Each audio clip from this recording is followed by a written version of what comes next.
balita ngayong tanghali.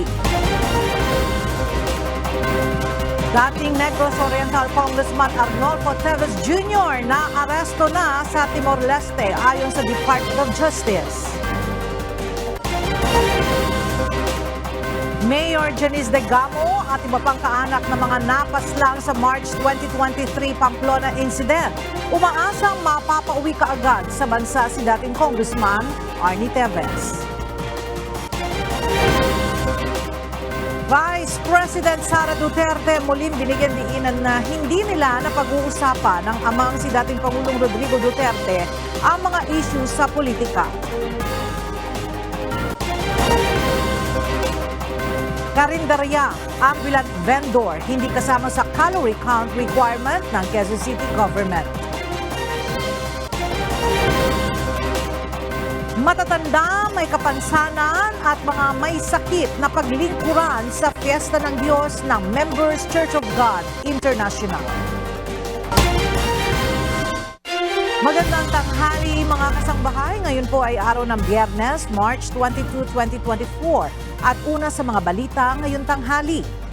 Tapos na ang pagtatago at paghahanap sa pinatalsik na si Congressman Arnolfo Arnie Teves Jr. Ito ay matapos siyang maaresto kahapon sa Timor-Leste.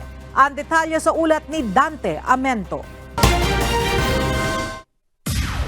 Kinumpirma ng Department of Justice o DOJ na naaresto na si dating Negros Oriental 3rd District Representative Arnolfo Arnie Teves Jr. sa Dili East Timor o Timor-Leste bandang alas 4 ng hapon kahapon. Naglalaro pa umano ng golf ang expelled congressman nang arestuhin ito ng mga otoridad. Ayon kay Secretary Crispin Rimulya, ang pagkakahuli kay Teves ay patunay ng kapangyarihan ng international cooperation at walang terorista na maaring takasan ng hustisya.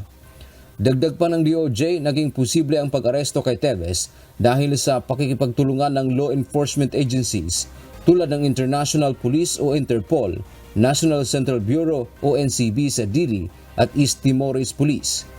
Si Teves ay nasa kustudiya na anya ng Timorese Police habang inaayos pa ang extradition o pagbabalik nito sa Pilipinas sa pakikipagtulungan ng NCB Dili, NCB Manila at Philippine Embassy sa Dili. Tiniyak ng DOJ ang regular na pagbibigay ng update sa pagbabalik kay Teves sa bansa. Hinikayat din ni Rimulya ang dating mambabatas na harapin ang paglilitis ng Korte ng Patas.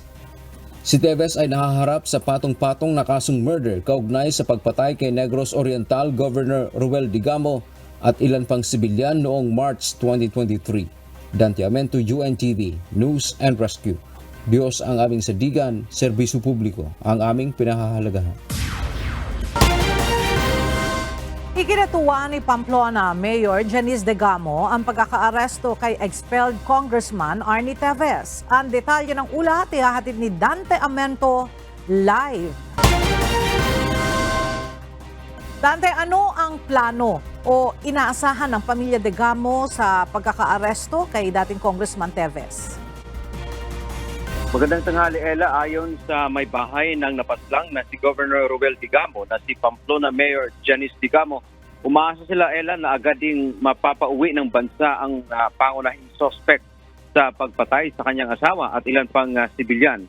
Bukod kay Mayor Degamo, tuwang-tuwa din anya ang mga pamilya na mga namatay sa Pamplona Massacre ng iba pang nadamay nga dito sa pamamaslang noong March 4, 2023. Ito ay matapos makumpirma na nahuli ng mga otoridad sa Dili, Timor-Leste si dating Congressman Arnolfo Arnie Teves Jr. kahapon March 21. Ayon kay Mayor Degamo, umpisa na ito ng kanilang hinahangad na tunay na hustisya para sa namatay nilang mga mahal sa buhay. Practically everybody is rejoicing. Ang prayer ko lang po na talagang yung culture of silence dito sa aming probinsya sana tuluyan na talagang mawala. With him being captured, more will come out. No, I am really positive on that. Maraming nagsasabi na lalabas sila pag nahuli talaga siya. Ang kanilang pag-asaan niya ay ma-extradite o mapabalik kaagad dito sa bansa si Teves. Ito ay para harapin ang mga kasong murder na nakahain laban sa kanya na nakabinbin ngayon sa Manila City Regional Trial Court Branch 51. Nagpasalamat si Degamo sa pamahalaan dahil sa ginagawa nitong pagsisikap na mahuli kaagad ang designated terrorist na si Teves. Isang buwan lang Ella yung matapos maglabas ng red notice ang International Police o Interpol ay kaagad na nahuli itong si Teves. Yan man nating update. Balik sa iyo, Ella. Maraming salamat, Dante Amento. Inaasahan ng mga kongresista na ipapasa rin ng Senado ang Franchise Revocation Bill laban sa Sunshine Media Network International o SMNI. Samantala, umaasa pa rin ang Kamara na maipapasa ng Senado ang resolution of both houses number 6 o Economic Charter Change bago ang pagtatapos ng second regular session ng 19th Congress. Ang detalye sa ulat ni Rosalie Coz. I have full trust that the Senate has a track record of doing investigations, and I hope that they will also take this bill with the same impartiality and objectivity. Umaasa ang isang ranking solo na maipapasa rin sa Senado ang panukalang naglalayong bawiin ang prangkisa ng Sunshine Media Network International o SMNI. Ito ay bagaman may mga kaalyado at taga-suporta sa Senado ang SMNI at ang honorary chairperson ng estasyon na si Apollo Kibuloy. Aprobado na ng Kamara ang House Bill No. 9710 sa ikatlo at huling pagbasa. Ito ang panukalang nagsusulong na bawiin ang legislative franchise ng SMNI dahil sa mga aligasyon ng franchise violations laban sa network gaya ng pagpapakalat ng fake news, red tagging at iba pa. Transmitted o naipadala na rin ang panukala sa Senado. May dalawa po silang option. Kung papanig po sila sa katotohanan, magiging mga kasama sa paglaban sa fake news and red tagging, o magiging mga cuddlers sila ng isang indicted na sex trafficker at child abuser na si Apollo Kibuloy.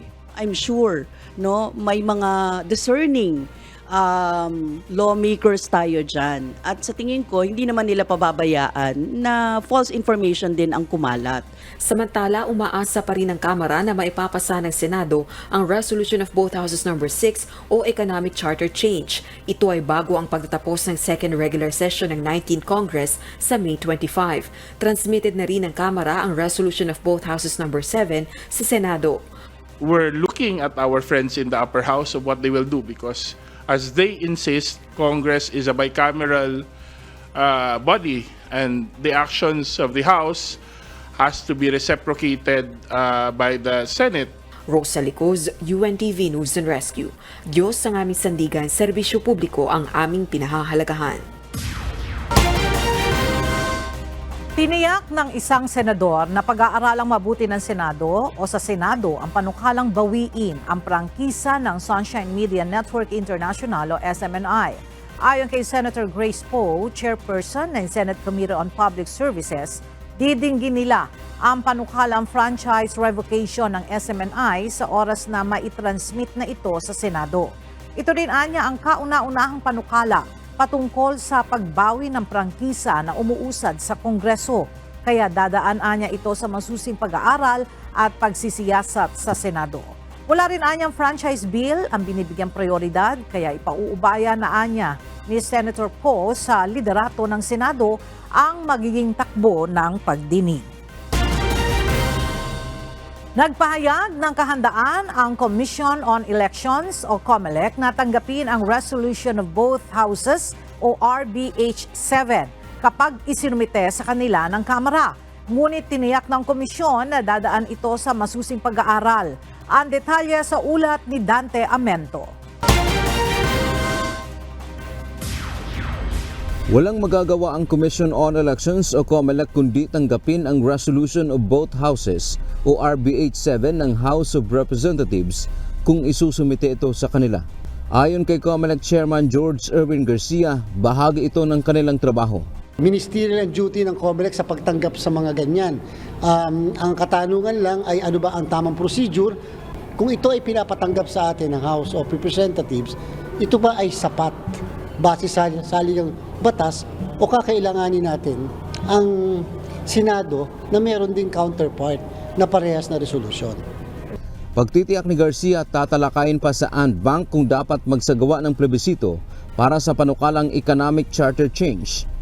As to whatever is the action of the COMELEC, hindi ko muna masasabi yan sa kasalukuyan, pero pag-aaralan namin lahat yan. Again, I do not want to preempt the action of the Commission and Bank, but what I can guarantee to the Filipino people is that we will decide rightly based on law and based on what should really be done in accordance with the Constitution. Samantala, plano namang lagyan ng COMELEC ng litrato ang voters list na ipapaskil sa labas ng presinto tuwing may halalan. Bukod sa makatutulong ito upang mabilis makita ng isang botante ang kanyang pangalan, maiiwasan din ito ang flying voters dahil maaring mapagkumpara ang mukha ng boboto sa nasa voters list. Paano nila papakilala ang pangalan nila, ang sarili nila, ganun hindi yun yung mukha na naandun sa mismong labas ng presinto. Inaasahang hihingin ng COMELEC ang posisyon dito ng National Privacy Commission o NPC. Dante Amento, UNTV, News and Rescue. Diyos ang aming sandigan, serbisyo publiko ang aming pinahahalagahan. Nagpahayag ng pagkabahala ang mga kongresista kaugnay ng napaulat na pagkakaroon ng Chinese nationals sa auxiliary force ng Philippine Coast Guard. Bagaman delisted na ang mga ito, pinag-aaralan ng mga mambabatas kung dapat itong paimbestigahan at papanagutin ang nasa likod ng recruitment. Narito ang report ni Rosalie Coz. Seryosong banta sa national security. Ito ang paniniwala ni House Deputy Majority Leader at Tingog Party List Representative Jude Asidre sa napaulat na pagkakaroon ng Chinese nationals sa auxiliary force ng Philippine Coast Guard. Sa pagdinig ng House Committee on Transportation araw ng Miyerkules, March 20, naungkat ang issue at maging ang posibilidad na ng espiya ang mga nasabing Chinese. Sa gitna ito ng nagpapatuloy na tensyon sa pagitan ng Pilipinas at China sa pinag-aagawang teritoryo sa West Philippine Sea. Ayon sa PCG, nagsagawa na sila ng investigasyon at tubulog sa intelligence at national security agencies dahilan upang madelist ang nasa 36 na Chinese bilang auxiliary members.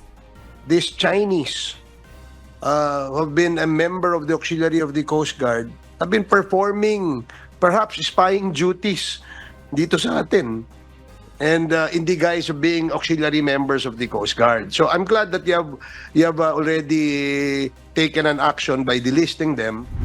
Ang Makabayan Black lawmakers pag-aaralan kung maghahain ng resolusyon upang ungkatin ang issue. I'm sure member ng PLA yon, 'di ba? Kung pumasok dito sa Pilipinas, and of course sila ay loyal sa kanilang bansa.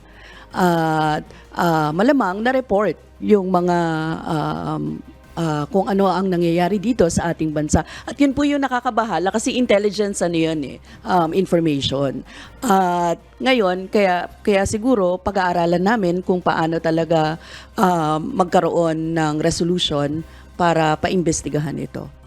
Scary na nga yung fact na may ganun karaming mga Chinese nationals na nasa PCG. Pero mas scary po yung fact na may mga enablers sila mismo sa hanay ng pamahalaan na mga kapwa natin Pilipino. Kaya talaga hindi dapat ito palampasin kasi ilang layers na yan ng pag-apak sa soberanya natin.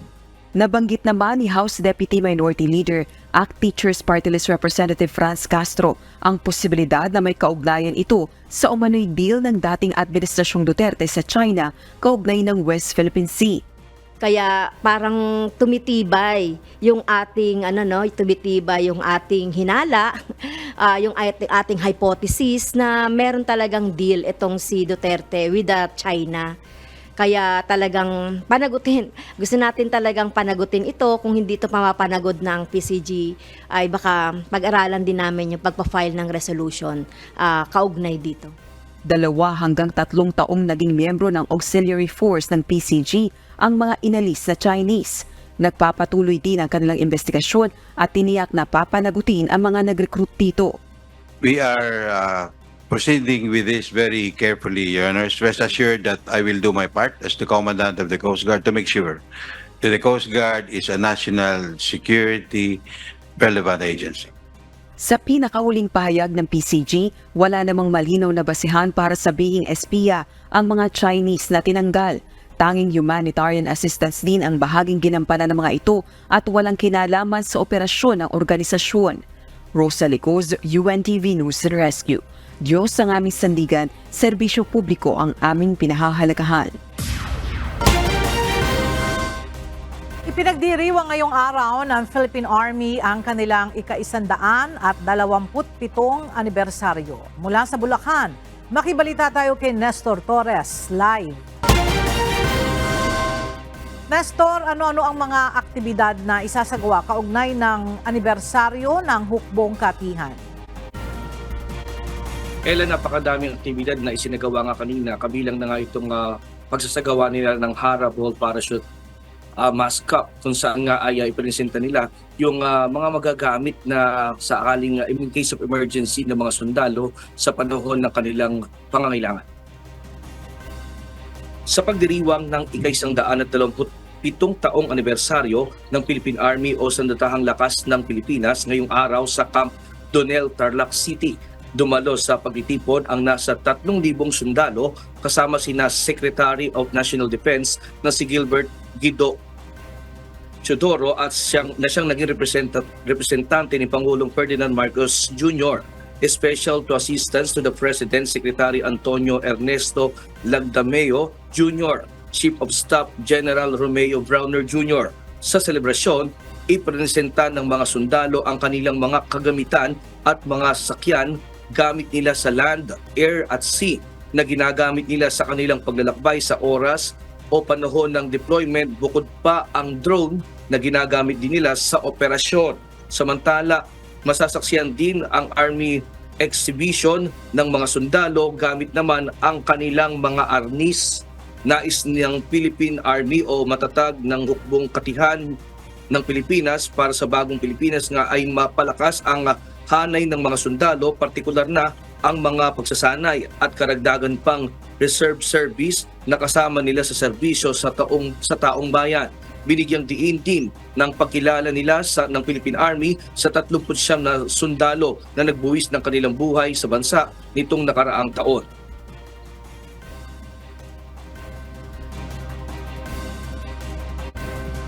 Celebrating our Army anniversary in the location where we trained our troops to become professional soldiers is the first and most tangible adjustment that you are all witnessing right now.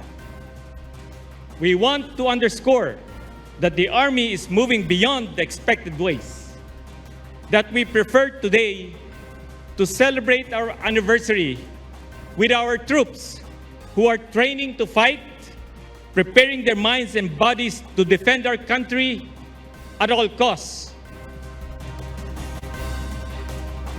Samantala, ayon pa rin kay sa pahayag naman ng Secretary of National Defense na si Gilbert Guido Chodoro, sinabi nito nga na talagang ayon sa Pangulo ay pinupuri ng Pangulo itong ginagawa ng mga sundalo dahil sa pagtatanggol nito sa bayan, partikular nga sa loob at labas ng bansa, kung saan nga ay sila ay yung mga pangunahing katuwang lalo na ng mga mamamayang Pilipino.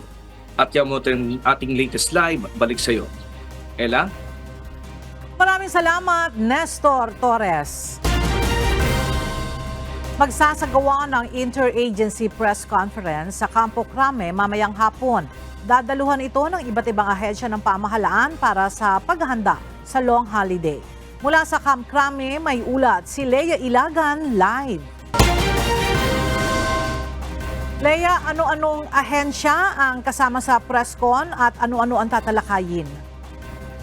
Magandang tanghali sa iyo, Ella. Ang mga kalahok na ahensya ng pamahalaan na kabilang nga dito sa Interagency Press Conference mamayang hapon o alas 2:30 ng hapon sa Campo Crame ay ang syempre ang Philippine National Police, Department of Transportation, Department of Tourism, Office of the Civil Defense, Land Transportation Office, Manila Metropolitan Development Authority, Manila International Airport, Armed Forces of the Philippines, Philippine Coast Guard at Bureau of Fire Protection.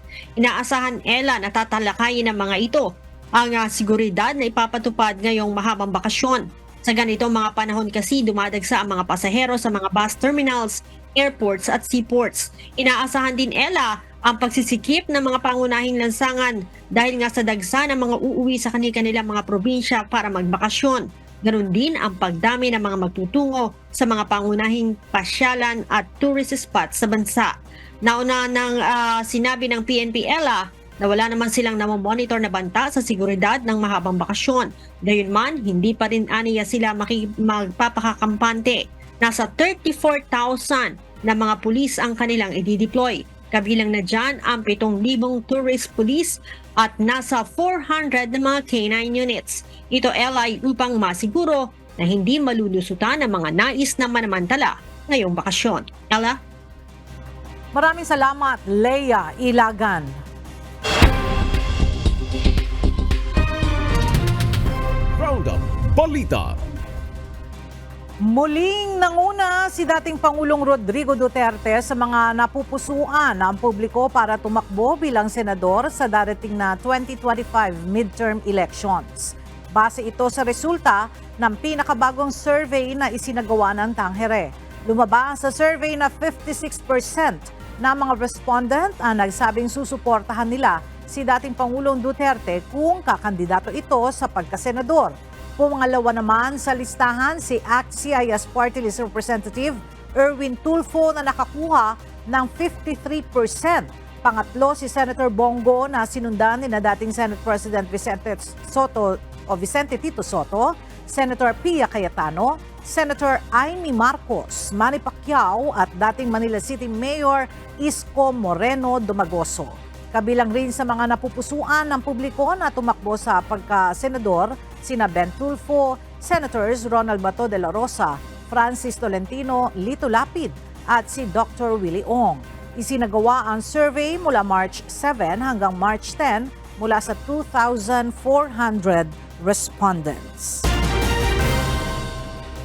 Pansamantalang babawasan ng National Water Resources Board o NWRB ang alokasyon ng tubig sa Metro Manila simula sa buwan ng Abril. Ayon sa NWRB, mula sa kasalukuyang 50 cubic meter per second ay ibababa sa 48 CMS ang alokasyon ng tubig sa Metro Manila na mag-uumpisa ng April 16 hanggang April 30. Ang pagbabawas ng alokasyon ng tubig ay bunsod pa rin ng nararanasang epekto ng El Niño phenomenon kung saan madalang ang pag-ulan sa bansa. Paliwanag ng NWRB, kinakailangan na ma-manage ng tama ang distribusyon ng tubig na magmumula sa Angat Dam. Sa update ng Pag-asa as of March 22 ng alas 6 ng umaga, nasa 200.57 meters ang level ng tubig sa Angat Dam. Nasa 20 meters na lamang ang layo nito bago maabot ang 180 meters minimum operating level ng dam. Nauna nang sinabi ng Metropolitan Water Works and Sewerage System o MWSS na magpapatupad din sila ng reduced pressure sa supply ng tubig simula sa susunod na buwan. Natuklasan ni DILG Secretary Benhur Abalos na may building permit at aprobadong Protected Areas Management Board o PAMB resolution ang nag-viral na resort sa gitna ng Chocolate Hills sa Bohol. Ayon sa kalihim, hindi maaaring bigyan ng permit ng lokal na pamahalaan ng Sagbayan ang pagtatayo ng resort dahil wala pa umanong Environmental Compliance Certificate o ECC. Bunsod nito, hihingian niya ang kalihim ng paliwanag mula sa PAMB at sa LGU tungkol sa issue. Ang tanong dito is that ito pang PAMB resolution ay enough. Ito ay tama na para magkaroon ng result. Well, kailangan mo na ECC compliance. Nawala yung ECC.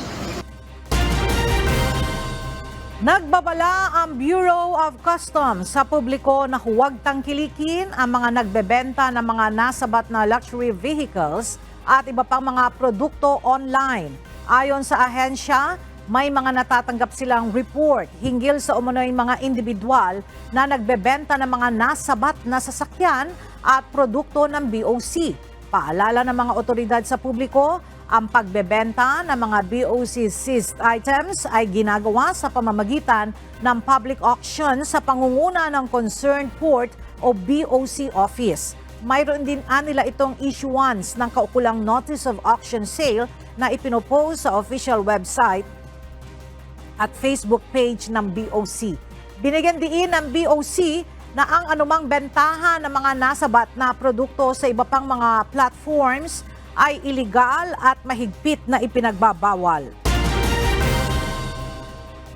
Tatanggalin na ng Bureau of Immigration ang arrival stickers sa mga Pilipinong pasahero na gumagamit ng e-gate sa international airports. Sa advisory na inilabas ng Immigration, sinabi ng ahensya na ititigil na nila ang pag-i-issue ng arrival stickers simula sa April 1. Ayon sa BI, makakatanggap na ng arrival confirmation ang mga Pilipinong pasahero na ipadadala sa kanilang mga email address na nakalagay sa e-travel system. Gayunman, maaari pa rin silang mag-request ng arrival stamp mula sa immigration. Muli ring pinayuhan ng ahensya ang mga pasahero na mag-register sa e-travel system 72 hours bago ang nakatakdang pagbiyahe. Inaabisuhan ang publiko na pansamantalang isasara ang kahabaan ng Adriatico Street mula Quirino Avenue hanggang sa P. Ocampo Street sa Maynila sa darating na Lunes at Martes, March 25 at 26. Ito ay upang bigyan daan ng Philippine Men's National Football Team's FIFA World Cup 2026 qualifiers laban sa Iraq. Mayroong inihandang alternatibong ruta para sa mga maapektuhan ng road closure. Sa lahat ng mga sasakyang papuntang P. Ocampo, kung mula sa Adriatico Street, kumanan sa Quirino Avenue, pagkatapos ay kumaliwa sa Mabini Street papunta sa kanilang destinasyon. Habang lahat naman ng mga sasakyang patungong Quirino Avenue mula sa P. Ocampo Street, kumanan sa Mabini Street, pagkatapos ay kumanan sa Quirino Avenue at kumaliwa sa Leveriza Street papunta sa kanilang destinasyon. Ilang buwan pa ang hihintayin bago makita ang posibleng pagbaba ng presyo ng bigas sa mga merkado. Ayon sa National Economic and Development Authority o NEDA, ang pagtaas ng rice price ay bunsod pa rin ng ininidikta ng pandaigdigang pamilihan. Narito ang report ni Nel Maribuhok. Tumataas po bigas Halos wala nang makita na 40 pesos kada kilo ng bigas sa Trabaho Market sa Sampaloc, Maynila. Sa tindahan na ito ni Oliver Santiago, aabot na sa 52 hanggang 53 pesos ang kada kilo ng imported regular milled rice. Habang ang special o premium rice naman ay nagkakahalaga ng mula 68 hanggang 70 pesos per kilo. Ayon kay Oliver, patuloy naman tinatangkilik ng kanyang mga suki ang kanyang tindang bigas kahit na tumaas ang presyo nito. Ayon kay National Economic and Development Authority o NEDA Secretary Arsenio Balisacan, posibleng makita ang pagbaba ng presyo ng bigas sa kalagitnaan pa ng taon. The futures markets say that by June or July, those prices will come down because by then the El Nino phenomenon has already tapered. Paliwanag ng NEDA, partikular na nagdidikta pa rin ng halaga ng bigas ay ang pandaigdigang pamilihan. Increases in rice prices were largely coming from the global market, no? Because until now, global prices are still rising. Isa rin sa itinuturong dahilan ng rice price hike ang epekto ng El Nino phenomenon. Ang pagtaas ng presyo ng bigas ang isa sa dahilan kung bakit bahagyang tumaas naman ang inflation rate noong Pebrero na umabot sa 3.4% kumpara sa 2.8% noong Enero. Sa kabila nito, tiniyak na ng pamahalaan ang tulong sa mga magsasaka mula sa nagiging epekto ng El Nino phenomenon, kabilang na dito ang pamamahagi ng fertilizers at binhi. Nel Maribuhok, UNTV News and Rescue. Diyos ang aming sandigan, serbisyo publiko ang aming pinahalagahan. Ipatutupad na sa Lunes ang pinalawak na price cap sa mga basic necessities at prime commodities. Ito ay matapos pirmahan ang Department of Trade and Industry at Department of Agriculture ang Joint Administrative Order para sa 5% discount ng mga senior citizen at persons with disability o PWD. kung saan mas malaki na ang kanilang matitipid sa mga produkto na kanilang bibilhin. Napaka-importante nga ito dahil gusto nating mabigyan ng welfare yung mga senior citizen and PWD. Sa mga items na hindi covered nga nung 20% senior citizen discount or PWD discount. Ayon sa DTI, mga lokal na produkto ang karamihan pasok sa diskwento at aplikable na rin ang 5% discount sa pagbili online. Nilinaw naman ng DA na hindi kasama sa diskwento ang mga kadiwa store, mga barangay, micro-business at mga kooperatiba na nakarehistro sa Cooperative Development Authority. I-require na ng Quezon City sa mga restaurant, fast food chains at iba pang food establishment na nag-ooperate sa lungsod na isama ang calorie count sa mga pagkain sa kanilang menu. Layo nito na matulungan ang mamamayan sa kanilang food choices. Mula sa Quezon City, alamin natin ang detalye kay JP Nunez live. JP, kailan ba ipatutupad itong mandatory na paglalagay ng calorie count sa menu ng mga restaurant at lahat ba ay kasama sa i-require ng QC government? Ella, kahapon lang opisyal na pinirmahan ni Quezon City Mayor Joy Belmonte itong ordinansa na ito. At meron pang 6 na buwan na babalangkasin muna yung implementing rules and regulation at pagkatapos nun, tsaka pa lang ito ipatutupad para sa 1 taon na grace period. Nilinaw din ng Quezon City LGU na hindi naman kasama ang mga karinderya at ambulant vendors sa ordinansa na magre-require sa mga kainan sa lungsod na maglagay ng calorie count sa food menu. Sakop lamang nito ang malalaking restaurant na mayroong mga branches. Ayon sa Quezon City LGU, layo ng ordinansa na mas maging informed ang publiko sa calorie count na kanilang kakainin. Paraanan nila ito upang maiwasan ang mga sakit, pangunahin na ang heart disease na nagiging resulta ng sobrang pagkain. Narito ang tinig ni Quezon City Mayor Joy Belmonte. This calorie labeling policy is really aimed at saving more lives. This is part of our efforts to ensure the health and well-being of our Q citizens. Kung makakaiwas sa sakit ang ating mga kababayan, mas hahaba ang kanilang mga buhay at mas matagal nilang makapiling ang kanilang mga pamilya.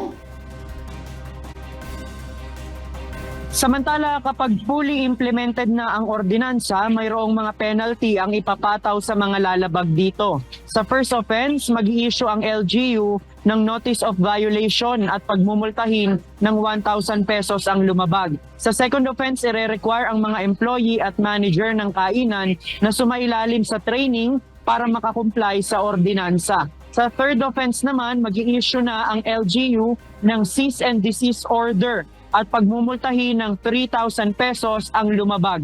Habang sa fourth offense, pwede nang i-revoke ang business permit ng kainan at pagmumultahin ito ng 5,000 pesos. Ella, ayon sa Quezon City LGU, dumaan naman sa public consultation itong ordinansa na ito na ipatutupad para nga maglagay ng mga calorie labeling sa mga kainan. At kumpiyansa yung LGU na may patutupad dito ng maayos para nga sa kapakanan na rin ng kalusugan ng mga Q-citizen. Yan muna ang ating latest live mula dito sa Quezon City. Balik sa'yo, Ella. JP, magandang balita yan para maging health conscious na lahat ng mga tao sa Quezon City. Meron ka bang idea kung ilang bang calories lang dapat sa isang araw? Ella, sa ngayon wala pa hindi ko pa masagot ng sigurado yung tanong mo, pero ayon dun sa dietitian na nakausap natin, nakadepende kasi yung calorie intake ng isang tao doon sa kanyang magiging activity sa buong araw. Ang tayo dyan, mas maganda na kumonsulta sa mga dietitian para yung level ng calorie intake na pwedeng i-take ng isang tao ay mas maiga-guide siya. Ella?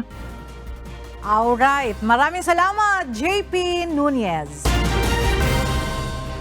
Naka-heightened alert na simula ngayong araw ang puwersa ng Philippine Coast Guard bilang paghahanda sa inaasahang bulto ng mga pasaherong magbabakasyon sa long holiday.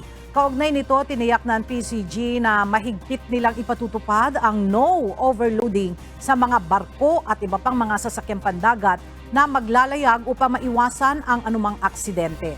Samantala, puspusan na rin ang paghahanda ng management ng Ninoy Aquino International Airport o NAIA sa inaasahang pagdagsa ng mga biyahero hanggang sa susunod na linggo. Narito ang report ni Bernard Dadias. Lahat po ng pwersa ng Philippine Coast Guard ay nasa heightened alert pagdating po ng Biyernes at hanggang sa susunod na linggo hanggang makaraos po ang pag-aalala ng Semana Santa.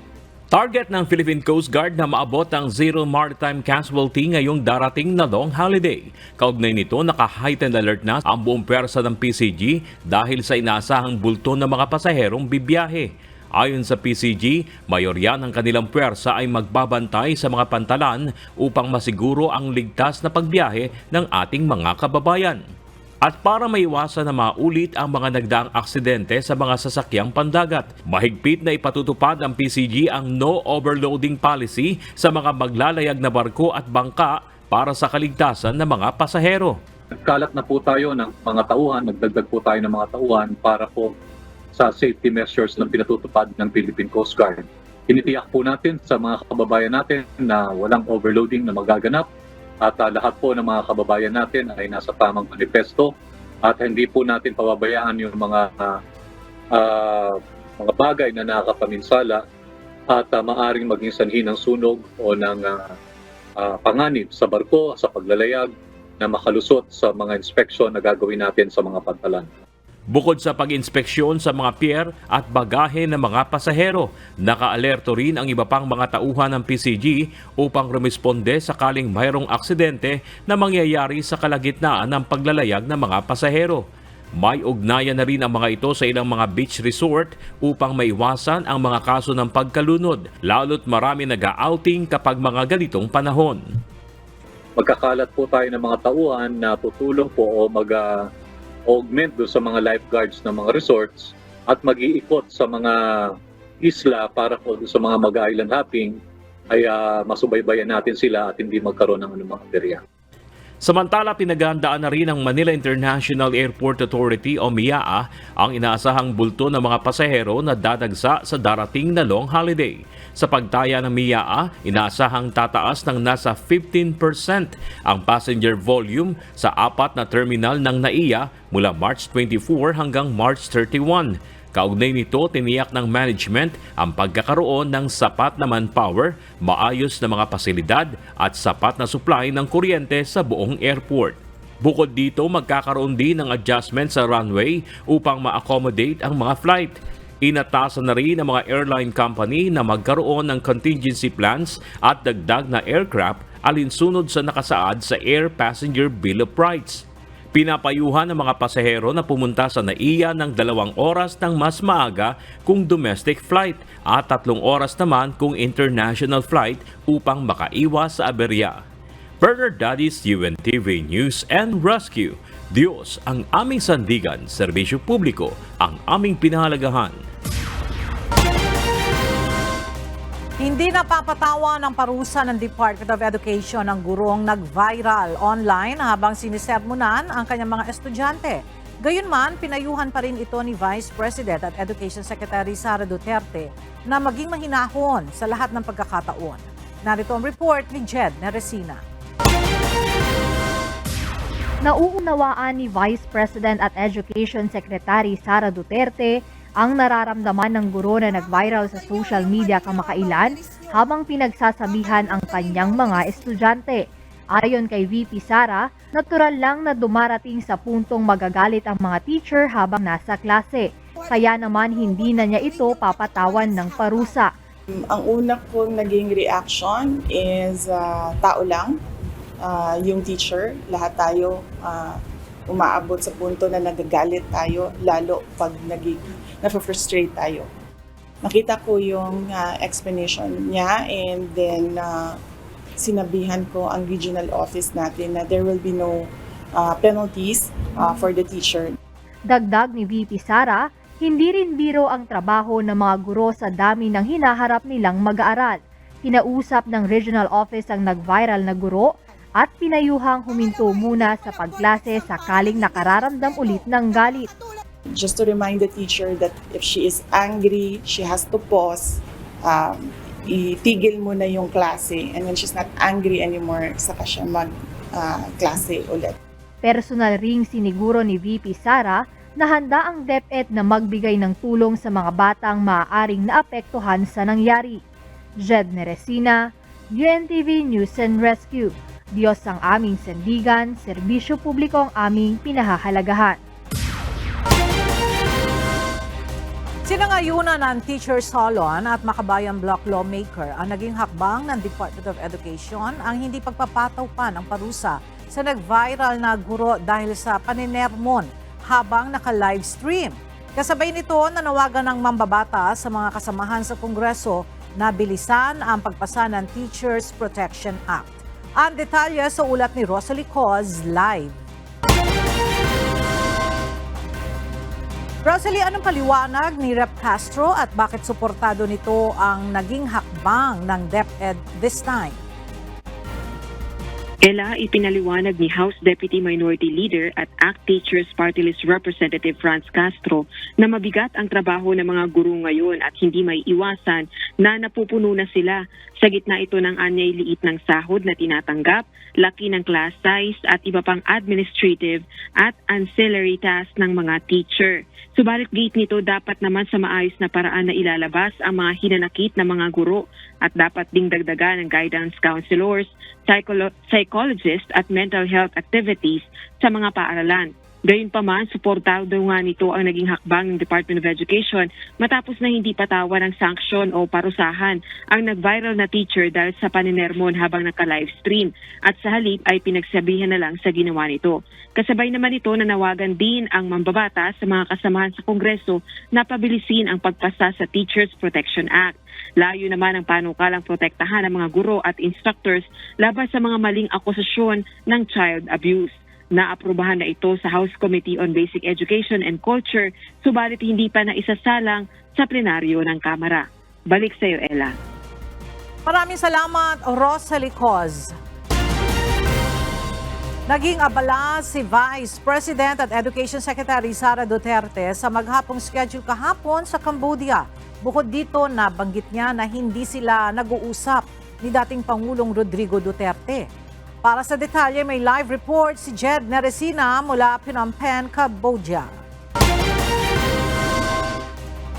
Jed, ano-ano ang mga naging aktibidad ni VP Sara dyan sa Cambodia?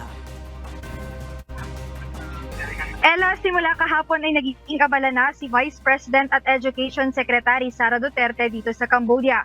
Maghapon nang naging schedule ni VP Sara at una nga rito ang pakikipagpulong niya kay Cambodian Deputy Prime Minister, Ministry of Education, Youth and Sport Dr. Hang Chunaron.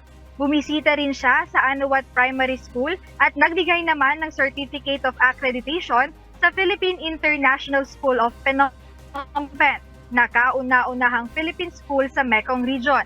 Namahagi rin siya ng libro na mismong siya ang nagsulat sa mga nabanggit na paaralan. Ang libro na may pamagat na isang kaibigan ay isinalin sa Khmer na opisyal na wika ng Cambodia. Sa huli niyang event, Ella, kahapon ay nakipagkita siya sa Filipino community rito sa Cambodia kung saan nakarating sa kanya ang hiling ng mga Pilipinong guro rito.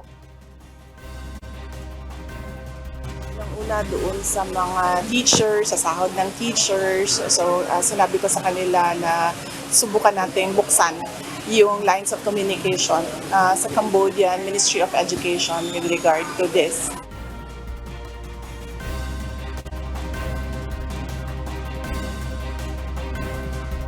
Nilinaw naman ni VP Duterte na hindi nila napag-uusapan ng kanyang ama na si dating Pangulong Rodrigo Duterte ang anumang issue tungkol sa politika. Palabas po tayo ng statement, kamakailan lang, sinabi po natin na hindi po kami nag-uusap about politics ni former President Rodrigo Duterte. Ganun po talaga yung relationship namin before 2016, bago pa man siya naging Pangulo.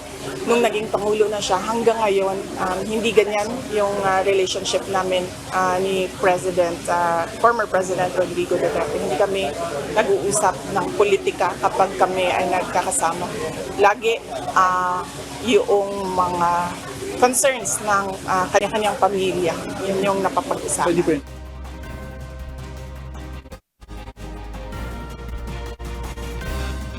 Kagabi, Ella, ay bumiyahe at nakabalik na ring Pilipinas si VP at DepEd Secretary Sara Duterte. Ngayon ay humihingi pa tayo ng impormasyon sa mga susunod na lakad ng pangalawang Pangulo. Ayan muna ang update dito sa Cambodia. Balik sa'yo, Ella. Maraming salamat, Jed Naresina. Mayroon ng 4 na sanggol sa Quezon City ang nasawi dahil sa sakit na pertussis. Bunsod nito, idineklara na ng lungsod ang pertussis outbreak dahil sa pagtaas ng mga kaso nito.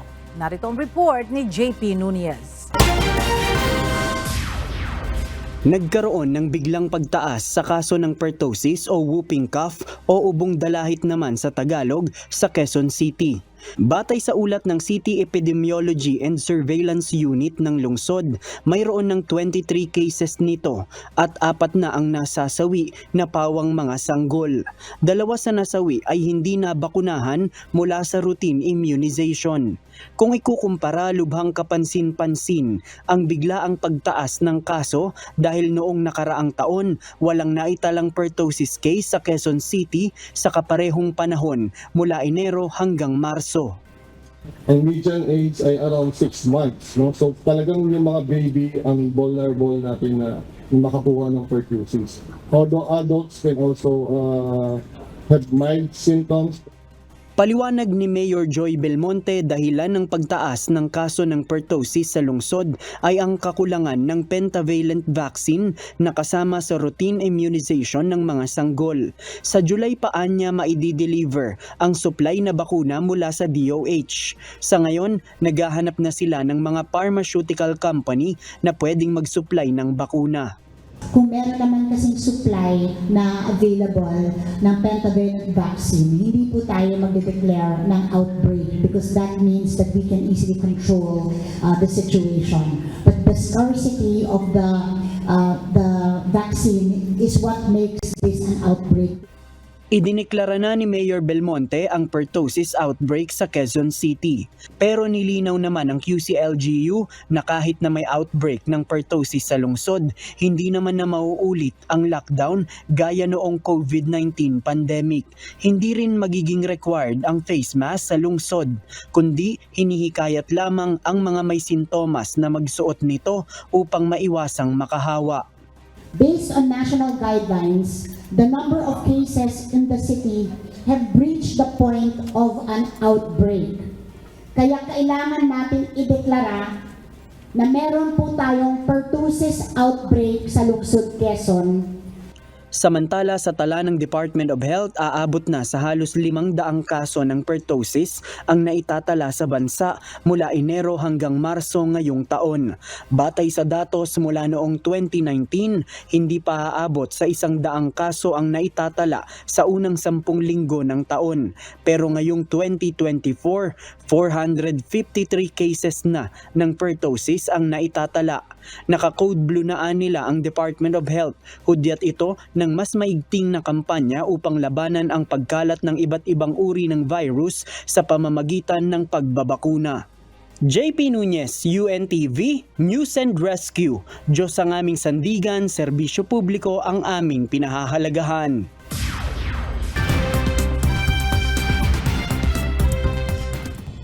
Hihilingin ng Estados Unidos sa United Nations Security Council na suportahan ang isang resolusyon na nananawagan ng agarang tigil putukan sa Gaza at isang Israel-Hamas hostage deal. Mas matinding pressure ito sa kaalyado nitong Israel na pahintulutan ang dagdag na humanitarian aid sa teritoryo at maigting na proteksyon para sa mga sibilyan. Ayon sa tagapagsalita ng US Mission sa United Nations, nagresulta ang resolusyon sa ilang rounds ng konsultasyon sa mga miyembro ng 15-seat Security Council. Inaakusahan ng Estados Unidos ang tech giant Apple ng monopolisasyon sa smartphone market at nagsampa ng isang landmark lawsuit. Sa reklamo, inabuso umano ng kumpanya ang kontrol sa iPhone App Store upang i-lock in ang mga customer at developer ayon sa Justice Department. Gumawa rin umano ng iligal na hakbang ang Apple upang hadlangan ang apps na nakikita nitong banta at rival products. Itinanggi naman ng Apple ang mga alegasyon at iginiit na maninindigan laban sa lawsuit. Nadiskubre ang isang bagong species ng bug sa Australia at tinawag na punk beetle. Natagpuan ng University of Queensland researcher na si James Tweed ang fluffy specimen habang nasa camping at napagkamalang bird poo. Kinumpirma naman ng National Science Agency CSIRO ang bagong uri ng longhorn beetle. Mabalahibo ang insekto at kulang 1 sentimetro ang haba.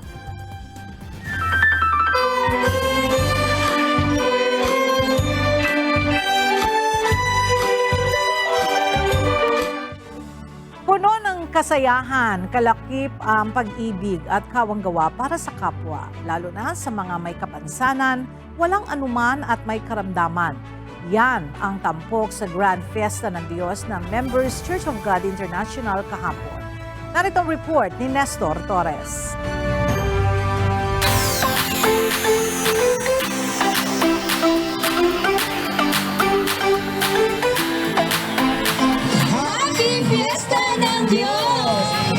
Makukulay at naglalakihang 12 float mula sa 12 dibisyon ng MCGI ang pumarada. Tema ngayong taon sa float parade ang iba't ibang public services na regular na ginagawa ng MCGI. Ang Bataan, Zambales, gumawa ng charity homes. Ang North 1 and 2 naman ay bloodletting drive. Ang Central at North NCR o Kamanava area ay MCGI Loop. Ito yung mga nagdadalaw sa malalayong locals ng MCGI. Habang ang Rizal ay gumawa ng disenyo ng pagtutulungan ng pambansang pulisya at MCGI. Lahat ng floats ay magaganda at talaga namang pinaghandaan. Sa huli, tinanghal na Grand Champion sa float competition ay ang Central Visayas at Palawan na ang tema ay haranan ng kapatiran. Nakikita po natin ng mga float po natin, may mga ginagawa po tayong simboliko na nakikita natin kombinasyon po ng PNP at ng MCGI sa pangunguna po ni Kuya Daniel. Dahil alam po natin at nasasaksihan po natin ang mga partisipasyon na atin pong ginaganap ng mga MOA at MOU na ang PNP po ay kaisa po natin sa mabuting layuning maabot natin ang marami nating mga kapwa-tao, lalo na po yung mga lugar na hindi nararating po ng mga public service. Samantala, bukod sa float parade ay mayroon ding 24 na food booth ang MCGI na itinayo ng mga iba't ibang dibisyon mula sa Luzon, Visayas at Mindanao. Ito ay inihanda para sa mga dadalo sa Grand Fiesta ng Diyos, lalo na sa mga walang anuman na sa isang pagtitipon ay maaari na nilang matikman ang masasarap na pagkain sa iba't ibang panig ng bansa. Inihanda ng mga kapatid sa MCGI ang ipinagmamalaking masasarap na pagkain at delikasis, mga kakanin, may only juice at ice cream din. Siyempre, blockbuster sa pila ang lechong baboy ng Cebu at Laguna, lechong manok ng Rizal at Cavite, at lechong baka ng Bulacan. Ang senior citizen na si Aling Beth sa edad niyang 62 years, ngayon lang daw siya nakakain ng lechong baka. Kasi po wala po akong pambili. Ito po yung ninanais ko matikman, lechon baka. Dahil po sa MCGI, ito po matitikman ko na siya. Bukod sa libreng pagkain, nakapag-grocery din ng libre ang ating mga kababayan sa MCGI Free Store. Umabot sa 5,000 benepisyaryo ang nakapag-grocery ng kanilang pangunahing pangangailangan gaya ng bigas, mga gulay, noodles, kape at asukal, mga biskwit, mga pampalasa at iba pang klase ng dilata. Ang stroke patient na si Lester Poral, isa sa mga benepisyaryo ng MCGI Pre-Store. Ilang beses na anya siyang tumanggap ng free grocery sa Pre-Store at sa tulad niyang may iniindang karamdaman, malaki na anya ang naitulong nito sa kanyang pamilya. Ang gusto ko lang po makatanggap na ng Pre-Store, loobin, para mauwi ko sa aking pamilya. Salamat po sa Diyos at sa kapatirang MCGI. Sulit na sulit ang pagpunta sa Grand Fiesta ng Diyos ng MCGI dahil libre rin ang pagpapatingin sa mga doktor dahil kasabay nito ng medical mission. May libreng check-up, mga gamot, dental at optical check-up. Inilapit na rin ang ilang public services mula sa partner government agencies gaya ng SSS, PhilHealth, NBI, GSIS, PSA at Pag-ibig para sa mga nais na idulog.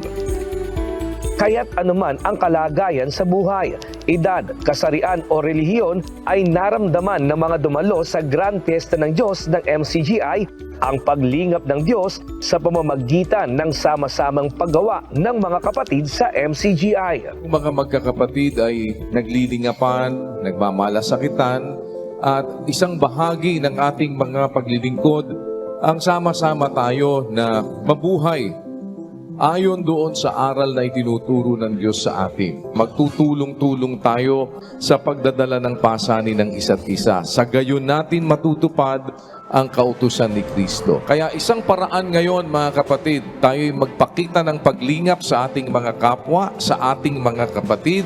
Nandyan po ang iba't ibang mga serbisyo para sa atin at yan po ay para sa inyong lahat, sa ating mga kapatid sa iba't ibang mga lugar. Sa pamamagitan ng pag-ibig, maglingkuran kayo. Dapat ipagpatuloy natin, maglingkuran tayo sa isa't isa. Sa Diyos ang lahat ng karangalan at kapurihan magpakailanman. Nestor Torres, UNTV News and Rescue. Diyos ang aming sandigan, serbisyo publiko ang aming pinahahalagahan.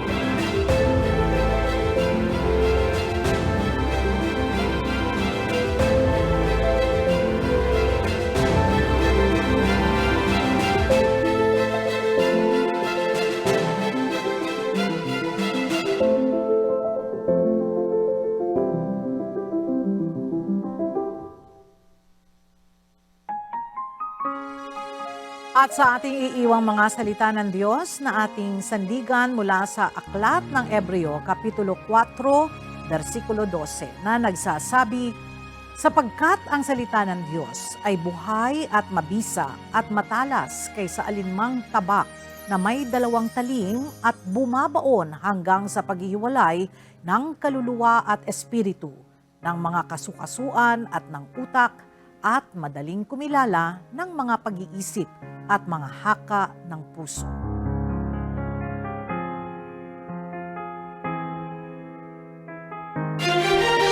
At yan ang mga balitang aming tinutukan at inaksyonan dahil sa aming pagbabalita, una ang paggalinga sa kapwa. UNTVC News, may balita saan man panig ng daigdig. At dito sa UNTV, Diyos ang aming sandigan, serbisyo publiko ang aming pinahalagahan. Magandang tanghali at happy weekend!